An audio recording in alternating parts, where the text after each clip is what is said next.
My ex-husband's new wife keeps on stealing my daughter's nice clothes and giving them to her daughters. So I took them to court. I have a daughter, Sadie, with my ex-husband, John. We got divorced 5 years ago, and I have primary custody while he sees her 2 weekends a month. Last year, he got married to Amanda, who has sole custody of her kids from a previous marriage. Amanda is a SAHM, not for any health reasons or so on. She just doesn't want to work. While John works a 9-to-5 job, he makes good money to support them, but not enough to live in luxury. I have a much higher paying job. Since it's just me and Sadie, I ensure she has the best possible life. She goes to a private school, I set up a college fund for her, and she has much better things than most kids. Phone, clothes, etc. I still manage to raise her to be humble and not take things for granted.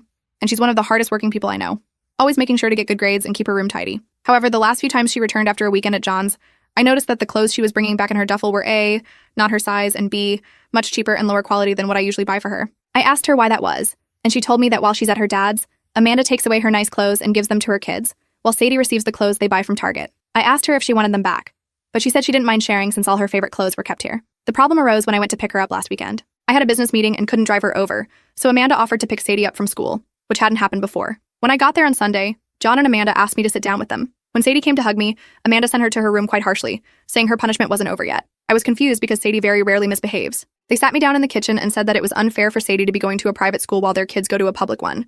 So they decided that Sadie would be pulled out of private school and put in the same school as the girls. They also said I should continue Sadie's punishment because when they told her, she blew up at them, claiming it wasn't fair and yelling that Amanda and her kids weren't even her real family and that all they did was steal. I told them in no uncertain terms to fuck off. I would not be pulling my child out of a school she likes, away from her friends, just because they can't afford it. I told them they could easily make as much money as I do if Amanda started working in her field since she has the qualifications and the job market is very good. I asserted that their financial problems are not my issue, and if Sadie's belongings get stolen again, or they try to pull her out of school, I'll be taking this to court. Edit. I got temporary guardianship while waiting for a court hearing. We're going to try to get full custody and have John get 1 day a week of supervised visitation for at least the first few months, with no contact with Amanda or her kids. This way, he still sees Sadie just as much, and they can try to repair their relationship, but she doesn't have to go back there. All contact between us is made through emails that are CC'd by my lawyer, and I've asked for Sadie's things back. I've talked to Sadie, and we've decided that she's going to try therapy for a little while to help deal with everything that's happened. Update. We've had the hearing, and our custody arrangement has been modified.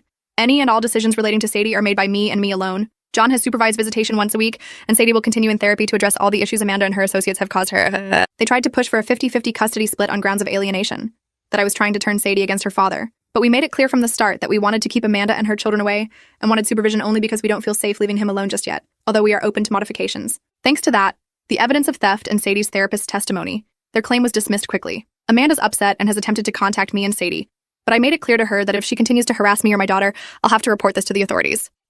Sadie and I have blocked her everywhere, and any communication between John and us occurs only through text messages or emails. Update. She got her stuff back, but seeing the reminder reminded her of the bad times she spent at that house, so she decided to donate them all.